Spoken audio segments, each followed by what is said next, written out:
मैं इस वक्त हूँ फ़रीदाबाद के मांगर विलेज में, जो फ़रीदाबाद और गुड़गांव के बीच में पड़ता है। अरावली पहाड़ों के बीच में बसा हुआ एक छोटा सा गांव जो बहुत खूबसूरत है। हरियाली बहुत अच्छी है। यहाँ पर वीकेंड्स में लोग आते हैं अपनी छुट्टियाँ एंजॉय करने के लिए। मेरे साथ हैं दीपांकर जी। हेलो। जो यहाँ पर फार्मिंग करते हैं और बेसिकली ये ऑर्गेनिक फार्मिंग करते हैं। किचन गार्डन है एक, इसका कॉन्सेप्ट क्या है वो हम समझेंगे। और पहाड़ों के पास की ज़मीन है ये, तो क्या ये उपजाऊ थी या इसको बनाया गया, या कितनी मेहनत लगी इसमें इतना बड़ा गार्डन खड़े करने में, ये हम समझेंगे। तो दीपांकर जी, स्वागत है आपका। Thank you. Thank you. सबसे पहले तो मुझे ये बताइए, किचन गार्डन का क्या कॉन्सेप्ट होता है? देखिए, अभी मैं हूँ असम से। ऑयल इंडिया दुलियाजान में पला बड़ा हूँ। पापा ऑयल इंडिया में नौकरी करते थे, तो हमारा जो क्वार्टर था बंगलो, तो उसमें हमारे दोनों साइड में आगे पीछे ज़मीन था जहाँ पे हम लोग अपना सब्जी उगाते थे। और तो बचपन से ही हम लोग अपना उगाया हुआ सब्जी खाते आ रहे हैं। मार्केट से भी लेते हैं जब सब्जी नहीं रहती है किचन गार्डन में। सो वही चीज़ कंटिन्यू कर रहे थे पापा लोग तो अभी ऑलमोस्ट देयर एंटायर लाइफ दे वर इन असम। सो 2006 में एंड में पापा रिटायर करके यहाँ आए। फिर देन 2011 में मेरी सिस्टर की फर्स्ट बेबी हुई थी, तब वो लोग आ गए। And then from then onwards they are here. फिर मेरा अपना बच्चा हुआ and then they are here since last 2011 से लेके अभी तक। सो लॉकडाउन में क्या हुआ, आई लॉस्ट माई जॉब। सो उस दौरान कुछ काम नहीं था हमारे पास करने को। तो एक दिन ऐसे ही हम एक मेरा यहाँ पे फ्रेंड एक रहता है, तो उसको मतलब हमने अप्रोच किया कि whether we can get the land to grow something, क्योंकि उस दौरान हम ऐसे ही घर पे बैठे हुए थे। और तभी ये आया कि हाँ, थोड़ा बाहर निकलते हैं, थोड़ा फ्रेश हवा में दिन बिता के, and then we can come back in the evening. So that's how we discovered this land kitchen through my friend, and then we started growing our vegetables. तो ये जैसा कि अरावली पहाड़ों के बीच में है, तो ये ज़मीन भी उतनी उपजाऊ तो होगी नहीं? नहीं, ज़मीन का क्या बोल रहा हूँ, ज़मीन उपजाऊ है बिकॉज जो मिनरल्स है पहाड़ से, ये ड्यूरिंग मानसून जब पानी पहाड़ से होते हुए आता है, and then there are lots of dropping of different, जैसे नीलगाय वगैरह है। This village is surrounded by Gujjar community, and they have everyone has their own buffaloes and cows. जो उनका जो मेन्योर निकलता है ना, वो लोग अपना उपला बनाने के लिए यूज़ करते हैं, एंड देन बाकी जो है वो खेत में यूज़ होता है।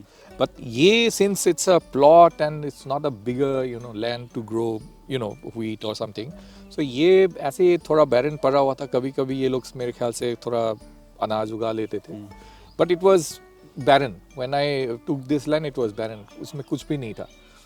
सो we studied the land quality first, and then पापा ने देखा कि नहीं, ये तो इसमें कुछ ऐसे होगा नहीं। पापा का पहले से आइडिया था? हाँ, पापा is expert, he is a. हाँ, क्योंकि अगर मैं आपको एक चीज़ बताऊँ, जैसे मुझे अगर शुरू करना है तो मुझे कुछ नहीं आता। नहीं, आपका जो मुझे किसी एक्सपर्ट को लेना देखिए, पड़ेगा। ये जो गोभी है जो भी है, उसको ज़्यादा सॉइल नहीं चाहिए ग्रो करने के लिए। उसका रूट्स आप अगर निकालोगे तो देखोगे कि इतना मतलब 5-10 सेंटीमीटर से ज़्यादा नहीं चाहिए उसके रूट्स को जाने के लिए। तो उसमें खुराक अगर आपका अच्छा मिला, so it will be a good yield. So उसमें क्या है, तो हमने फर्स्ट ईयर हमने पापा ने बोला कि ये इतना बड़ा ज़मीन को डेवलप करने में बड़ा गोबर लगेगा। So first year what we did, instead of spreading gobar everywhere, so papa what he did, जहाँ पे हम लोग सैपलिंग वो पौधा लगाते थे ना, उस पे उसको इतना गड्ढा करके 10-12 इंच इतना चौड़ा करके, जिसमें रूट्स वो फैलेगा, उसको मिट्टी निकाल के, वो मिट्टी एंड देन वो जो हमारे पास कंपोस्ट जो भी खाद था, उसको मिक्स करके और एक एक पौधा को एक एक गड्ढे में करके लगाए थे। तो उसका जो जबकि ये लैंड इतना फर्टाइल नहीं था, सो सिंस हम उस टेक्निक से लगाए, तो हमारा एक एक गोभी 3-3 किलो के हमने बंद गोभी, एंड देन फूल गोभी भी हुआ था, बट इतना नहीं हुआ था, बट कैबेज वाज एक्सेलेंट, वो टॉप ऑफ द मतलब ये था. तो that's how we manage to do the first year. Second year में हमने ये किया कि नहीं, हम लोग इसको दिमाग करेंगे, प्रॉपर ऐसे पैच बनाएंगे और उस पैच को डेवलप करेंगे इंस्टेड ऑफ जस्ट शोइंग गोबर एवरीवेयर. सो इसी टेक्निक में आप जो ये वाला जो लाइन देख रहे हो ना, इस पे हमने इतना लाइक 20 इंची ऐसे करके उसको ये करके इसमें एंटायर ये पैच जो है पूरा गोबर से उसको भर दिया. फिर उसको मिट्टी उट्टी डाल के एंड देन अभी जो हम लोग फॉलो कर रहे हैं उसी बेड में ही हम लोग उसी में गोबर खाद नया भी जो डाल रहे हैं उसी में डाल रहे हैं. And then it's a demarcated area wherein we are planting in that particular space only and with a new manure every year. So ऐसा नहीं है कि हम एक साल दे दिए और उसके बाद नहीं. So everywhere year we spend quite a lot of money in procuring the खाद and then giving it to the soil back. And also we are trying to जो ये पत्ते उत्ते जो निकलते हैं उसका कंपोस्ट बनाते हैं हम.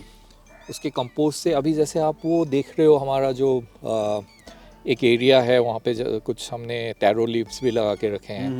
तो वहाँ पे हम ना एक वो लगाते हैं यैम, उसको रतालू बोलते हैं यहाँ पे. रतालू का भी वो ये है कि बिकॉज ऑफ दैट पर्टिकुलर हमने कंपोस्ट बना के उस पर डाला है. I mean compost in the sense वो पिट बना के. जो वहाँ पे आप कुछ भी लगा दोगे it will like be good yield. तो आपको मैं दिखाऊंगा रतालू हमने 15 किलो के हार्वेस्ट किया हुआ है. वाह. तो यहाँ पे हमारे सारे कोने में हमने रतालू लगा रखा है. So it's like a land mine जो हमने पूरे जमीन के चारों तरफ. लोग अभी जैसे वो पान के पत्ती की तरह होता है उसके रतालू के लीव्स. सो यहाँ के लोग पूछते हैं ये आपने क्या पान का पत्ता लगाया है. तो उनको समझ नहीं आता है कि नहीं वो ऐसे ही वो है कुछ. तो वो लोग फिर जब हम निकालते हैं उसको तो बोलते हैं ये क्या चीज़ है, ये खाते हैं. बोला हाँ ये खाते हैं. और कुछ गांव के लोगों को मैंने टेस्ट कराया, मतलब देखिए खा के देखिए, फ्राई करके जस्ट नॉर्मल जैसे आप फ्रेंच फ्राई बनाते हो वैसे ही फ्राई करके you can just have it. So बोलते ये तो बड़ा स्वाद है. तो बेसिकली अभी हमारे आने के बाद we are also teach I mean उनसे भी हमने काफ़ी कुछ सीखा है. लेकिन also the type of vegetables we eat. यहाँ के लोग गुज्जर कम्युनिटी में they are more based into milk products and milk छाछ, दूध, दही, घी, लस्सी. आलू का सब्जी का यहाँ पे इतना चलन नहीं है. दाल भी नहीं खाते हैं ज़्यादा. So they are more into dairy products. लेकिन हम अभी उनको सब्जी उगाना और खाना भी अलग अलग डिफरेंट टाइप्स ऑफ सब्जी वो भी सीख रहे हैं. कैसे पहचानते हैं, ये कैसे पहचानते हैं कि ये जो मिट्टी है ये उपजाऊ है या उपजाऊ नहीं वो आपका वो साइंटिफिक वो है. आपको अलग अलग लेयर में सॉइल इकट्ठा करके पूसा में आपको लेके जाना होगा. पूसा इंस्टीट्यूट है ना, पूसा रोड पे. हाँ पूसा रोड पे. हाँ. तो वहाँ पे एक डिपार्टमेंट है, वो आप दोगे तो उसमें अलग अलग जैसे हमारा ब्लड टेस्ट होता है. मैं आपको रोक रहा हूँ.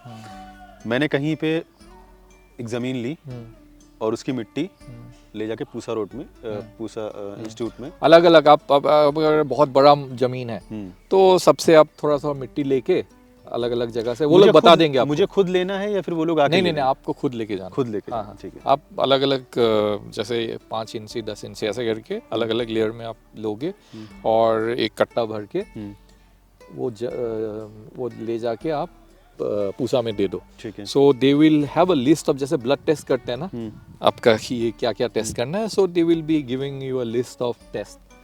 सो accordingly they charge you the rate जो भी है 5,000 10,000. सो वो टेस्ट करा के आपको रिजल्ट जब तक तुरंत मिल जाता नहीं, थोड़ा सा time, it will take some time. I think हमारे को ऑलमोस्ट 25-30 दिन लग गए थे शायद, मतलब महीना भर मान के. हाँ. वो आप टेस्ट करा दो. उसके बाद आपको according to the climate, according to the soil quality they will tell you that what type of crops, what type of अगर फ्रूट्स अगर आपको ये करना है सो आपको बता देंगे कि ये लैंड पे आपका हो सकता है. अभी जैसे पपीता का पेड़, अभी पपीता का पेड़ में आप अगर ज़्यादा पानी दे दोगे वो मर जाएगा. और स्टैग्नेंट वाटर अगर है आपका लो लैंड है और उसमें अगर पपीता का आप खेती करने जाओगे तो पपीता उसको पानी की ज़रूरत नहीं है, नहीं नहीं मतलब कम पानी रुकना नहीं चाहिए लैंड पानी में। रुकना नहीं चाहिए, डाला वो बह जाए। हाँ मतलब रूट्स को उसको मतलब एनी टाइम वाटर नहीं चाहिए। हम्म, सो अगर आप ऐसे किसी उसमें लगा दोगे आप लो लैंड में तो पपीता का वहाँ खेती नहीं होगा। हम्म, सो इसी टाइप्स में अभी जैसे ये है राई साग, तो इसको चाहिए पानी भी चाहिए, ये भी चाहिए, और सिंस ये क्या बोलते हैं विंटर वेजिटेबल्स है, इसको एक प्रॉपर क्लाइमेटिक कंडीशन चाहिए कि ताकि ये बड़ा हो, और ठंड चाहिए इसको, बेसिकली ठंड और मॉइस्चर चाहिए। एंड अकॉर्डिंगली आलू जो है वो मैं हमेशा से रेड आलू लगाता हूँ। इट्स काइंड ऑफ थोड़ा सा डिफरेंट है वो, लोगों को पसंद है रोस्ट वगैरह, और वो बड़ा अच्छा लगता है इसका रोस्टेड आलू। सो हम लोग ये लगा रहे हैं आलू, डिफरेंट टाइप ऑफ आलू। फिर उसके बाद वी आर ट्राइंग सोरेल, जो बोला है हमने, असमीज में सुखा टेंगा बोलते हैं। सो ये वेस्टर्न कुजीन में भी यूज़ होता है। तो अभी हम लोग बीज बना के उसका, so next year will do it larger scale, may be 2-3 bed में करेंगे। अच्छा, ये तो हो गया कि आपने बहुत सारी चीज़ें उगा ली। कोई ऐसा फ्रूट या कोई ऐसा वेजिटेबल जो बहुत कोशिश की हो आपने और वो हुआ ही नहीं? हाँ वही मैं बताना चाहता हूँ, बैंगन। बैंगन, अच्छा। वी ट्राइड बैंगन सेवरल टाइम्स, लेकिन उस पे कीड़ा लग जाता है।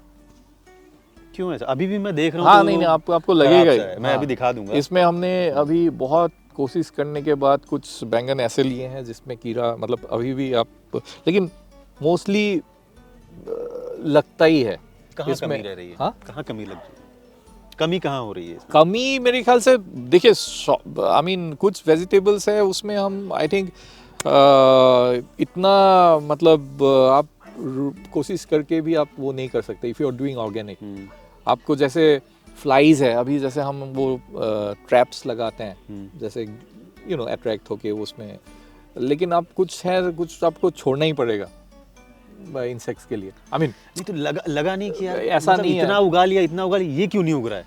वो अभी मैंने इतना उसमें डिटेल में नहीं किया, तो हमने अलग अलग टाइप के लोगों ने जैसे बोला कि कॉफ़ी स्प्रे कीजिए, आप विनेगर में डाल के वो कीजिए, फिर कौन सा है वो यूरिन, काऊ का यूरिन लेके वो सब। सो आई थिंक क्योंकि ये हम लार्ज स्केल में नहीं कर रहे हैं, तो I think let the insects also have some good time having the brinjals. But पापा जैसे एक्सपर्ट हैं इन सब चीज़ में। पापा एक्सपर्ट नहीं है, he is a sock, I mean he knows and then he is very passionate about what he does. लौकी में भी एक फ्लाई आता है रेड कलर का, वो